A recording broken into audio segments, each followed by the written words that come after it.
Hello everybody, it's me Shao Lordgard, and today we reacting to who game theories is FNAF. Have theory feel his recent FNAF game deal. So let's get into this. The crying child's name has been found. That's right, we finally have an answer for a question that has stumped this community for a literal decade. And the craziest part of all of it, it was solved by a channel with only one video. Matt must be rolling in his retirement grave. We'll just see about that. Hello Internet! Welcome to Game Theory, the show that's happy to let someone else solve FNAF for a change. Since the release of Security Breach, it feels like there's been a massive new wave of FNAF theorizing on YouTube. We've seen the rise of people like John FNAF, Rye Toast, ID's Fantasy, and dozens more, all joining us in the good fight to try and solve the infuriating lore of this franchise. And just over a month ago, a new challenger, or should I say challengers, entered the ring. The channel Dual Process Theory, and they went big for their first outing, making the claim that they'd solved the entirety of FNAF in their very first video. And not only were they laying down a timeline for the whole series, they also claimed to have solved a particular mystery that has been bugging us theorists for a long time. What is the name of the crying child? After nearly 10 years, we still just call him the crying child, despite the fact that every other character in this franchise seems to get a name. Mike, Elizabeth, Charlie, even the missing children got names. So why is this kid's name left blank? Well, according to Dual Process Theory, it's not that he doesn't have a name, it's that we just missed it. We've had the name all along, we've just been giving it to someone else. They suggest that the crying child's name is Cassidy, the name we found all the way back in the word search of the survival logbook. The same name that, for the longest time, we have given to the vengeful spirit from Ultimate Custom Night, the one Afton should not have killed. Not only that, but they claim that the child we thought was Cassidy doesn't even exist. For years, we've assumed that there are 7 dead kids, 5 missing children's incident victims, including Cassidy, Charlotte, Emily the puppet, and the nameless crying child. But instead, they claim that there have only ever been 6, with the final missing kid and the bite victim being one in the same, Cassidy Afton. It's a bold claim, but when you get into the meat of it, their argument is actually quite compelling. So I went back to the drawing board and started mapping out the pieces myself to see if I could come to that same conclusion. Is the crying child actually Cassidy? Ladies and gentlemen, it's What you doing? Oh, hey Matt, I'm kind of in the middle of solving FNAF. Yeah, okay. I'm sure you have a theory that changes everything. A clue that we missed? Kinda, yeah. Perfect. Well, before you fire up the old Golden Freddy thumbnail and then slap a dark truth on that, I've got another puzzle for you to solve. Lore-fi.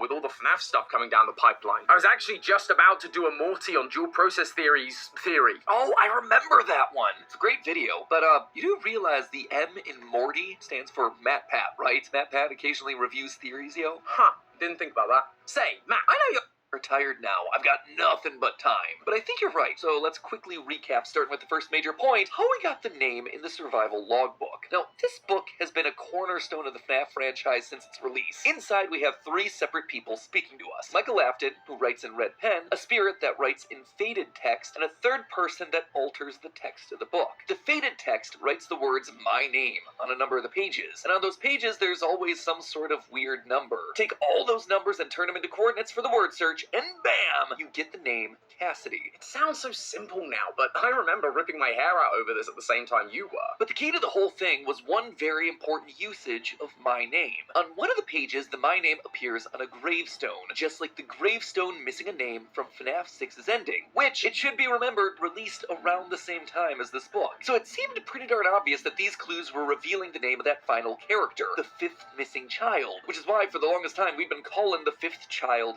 Cassidy. And this is where Dual Process Theory throws their first spanner into the works.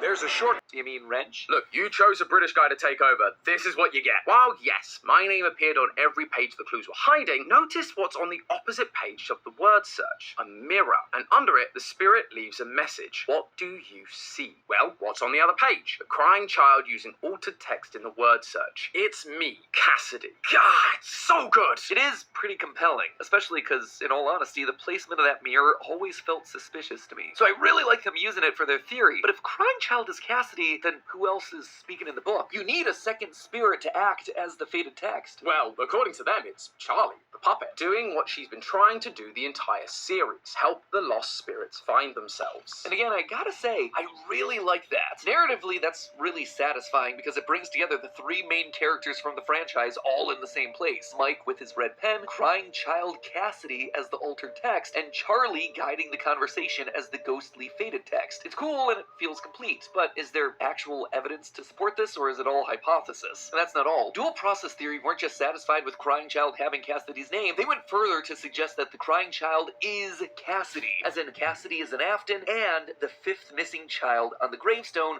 and the spirit within Golden Freddy, the only spirit inside a Golden Freddy, as opposed to most of our theories where the Crying Child is one half of our best golden boy.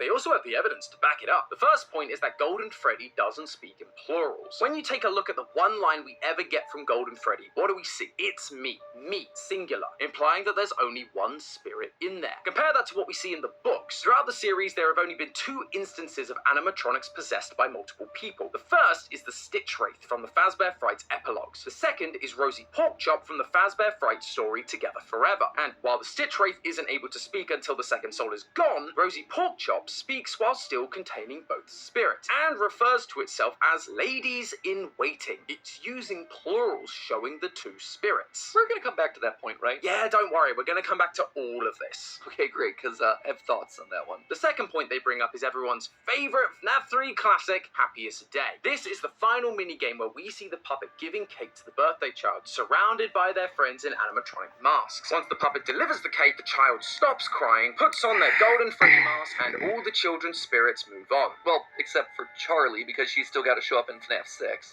Yeah, because nothing can ever just be as it seems with this franchise. But there is one thing that I think we can both agree is very straightforward. There are only 6 kids at this party, the 5 missing children and the puppet. If there were supposed to be 2 spirits inside Golden Freddy, why isn't there a 7th kid? Which ties in perfectly to point number 3, the glowing eyes at the end of FNAF 3. This one's personal, so I'll take it. As a reminder, if you beat FNAF 3 without doing the Happiest Day minigame, you hit the game's bad ending. This gives us a screen where our 4 main animatronics each have 1 glowing eye, symbolic of the fact that their spirits haven't been released yet. Seems pretty self-explanatory, right? But then look who we have in the back. Golden Freddy, with not just 1 glowing eye, but 2. This was always the backbone to the whole 2 spirits debate. The idea that, unlike all the other animatronics who each had 1 kid's spirit inside of them, Golden Freddy was different. He had 2, both the innocent Crying Child spirit and the vengeful spirit Cassidy, the 5th victim. It was a theory that was further supported by the books, specifically the Stitch Wraith stingers, where we see an animatronic possessed by 2 spirits, a nice wholesome kid named Jake and an evil angry spirit named Andrew.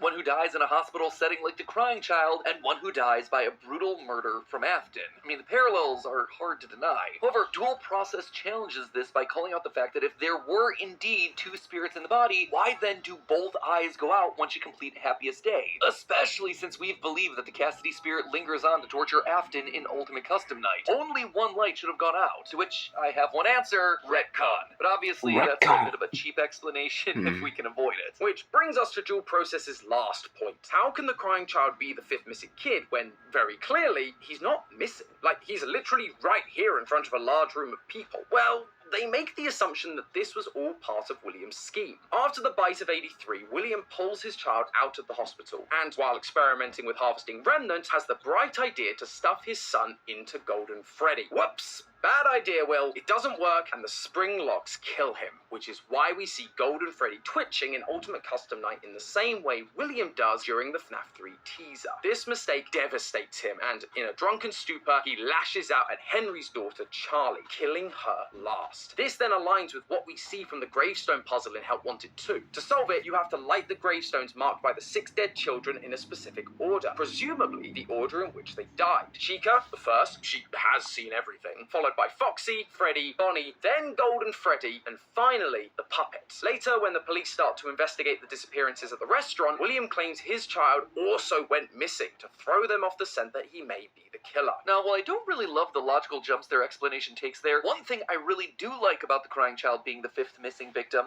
and therefore the only spirit inside Golden Freddy, is that it really does help clean up the numbers. For years, 5 was the magic number in FNAF when it came to dead kids. Then, around FNAF 3, it evolved into 6, with the inclusion of the puppet. And yet FNAF 4 shows us what was presumably a 7th kid dying in the form of the crying child. And while Help Wanted does eventually give us 7 graves and a hidden out-of-bounds Easter egg, it always bugged me that there was never a gravestone for him in the FNAF 6 ending. I always just assumed that it was because he ended up being different. He wasn't a victim of Afton's, and thus he wasn't included in that final image. But if Crying Child is in fact the 5th kid, it helps explain why there was never an additional grave for him, because he was always there to begin with. He was the one hidden behind the grass. They also don't mention this in their theory, but in FNAF 3, look at the spirit who gets Afton's spring lock. They have tears streaming down their face, just like the Crying Child. We never see the other spirits' faces. We're specifically being shown that this one has tears, revealing that this isn't a separate spirit from the Crying Child. They are one in the same. Scott even used the same model in FNAF World specifically for the Crying Child. To be fair, tears are everywhere in the series, though. I mean, the puppet is shown crying literally all the time. So, are we done? Did they solve FNAF? Can I retire now too? No, you still have to solve Poppy. No. And Lorfi. Okay. And Ban. No! Secondly, while this theory is really satisfying from a narrative standpoint, it helps to simplify a lot of the confusing elements that have built up over the years. There are a few pieces of evidence that they didn't mention that might poke a few holes in their theory. Oh yeah? So Tom, what's this sound?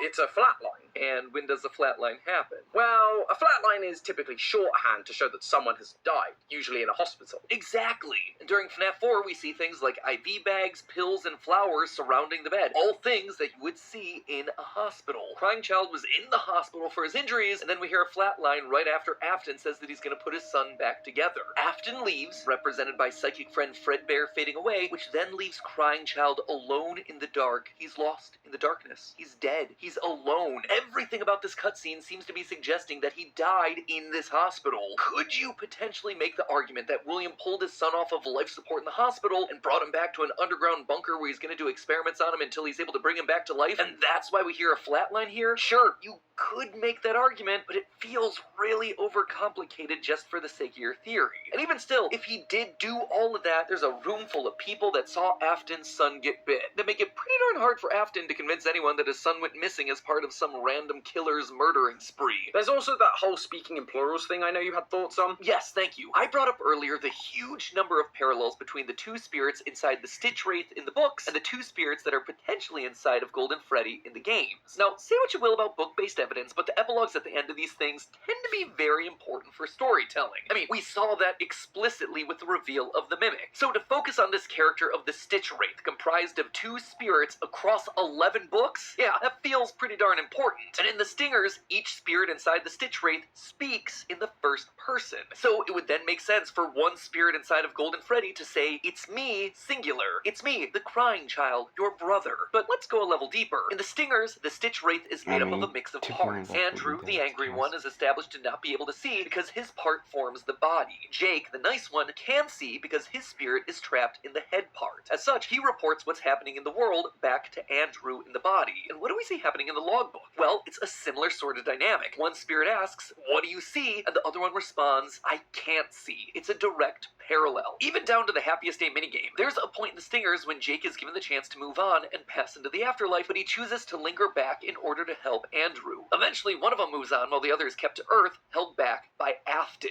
Sound familiar? It should. It once again parallels a lot of what we're seeing happen with Golden Freddy in the games. On top of that, dual process theory reminded me of this moment in FNAF 4's minigames, where the Crying Child is locked in the back room with a Golden Freddy costume. They pointed out the tufts of hair coming out of the suit, explaining this to be an employee who bled out. However, in one of our old videos, you made the valuable point that this head is just sitting too low in the torso. When adults wear it, we see their heads fully out, even when they're sitting. This is something that is explicitly shown to us in places like the graphic novels, which tells us then that the person in the suit here, it's gotta be a child. Again, we see this in the books. In Fazbear Frights, we have scenes where kids reach into the Golden Freddy suit and see black curly hair sitting inside. This is a dead kid that we we know was put inside of Golden Freddy. Presumably, this should be the fifth missing child. This is why Crying Child's Fredbear plushie tells him, remember what you saw. He has literally seen the deaths of other kids. Huh. You ever thought that maybe that's the answer? What do you mean? Well, is it possible that this story is actually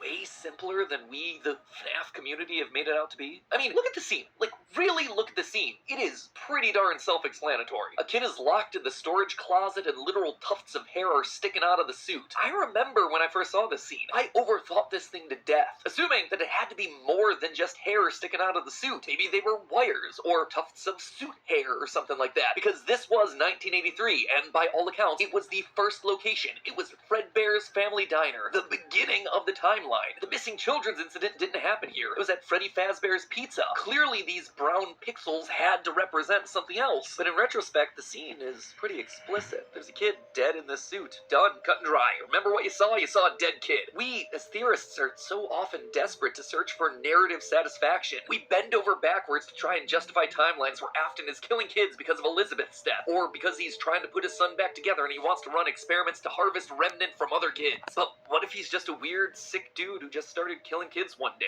No overcomplicated backstory required. I didn't get to talk about this before leaving the channel, but in Help Wanted 2, if you light the final gravestones in a very specific order, you unlock a huge lore clue in the form of the Bonnie mask.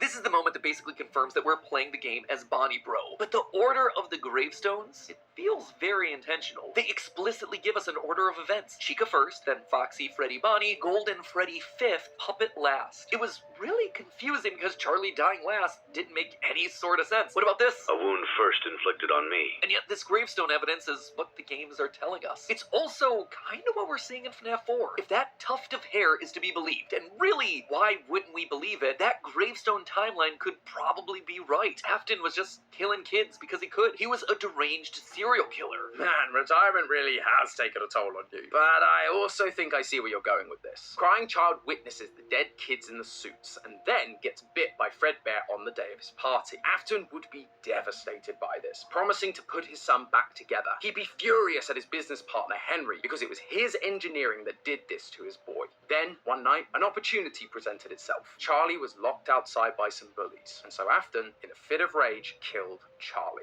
Unlike all the other killings that were premeditated, this was a crime of passion, and so it broke from all of his usual methods. And that allows this new order of deaths that Steel Wool has given us to make way more sense. Chica was always the first, but not just of the MCI, of all the deaths. That's why Henry made Security Puppet in the first place, because there were a bunch of kids disappearing from the pizzeria, and Henry wanted to protect his daughter. Which brings us back to the beginning. Where did we land with the whole dual process theory? Did they solve FNAF? Is Cassidy the crying child? I think the answer is yes, but also no. There are two sides to this coin, right? Is Crying Child the fifth missing kid that we've called Cassidy for all these years? I'm just not sure. It would simplify a lot, especially the FNAF 3 minigames where there's only 5 kids. But then we see a kid already dead inside the Golden Freddy suit before Crying Child even dies. And then there's the dozens of people that watch him die and flatline at the end of FNAF 4, which would make it hard for him to be considered missing, let alone considered one of the missing children specifically. It's true. As much as I like it from a narrative standpoint, there's just as much evidence against it as it is supporting it. It's typical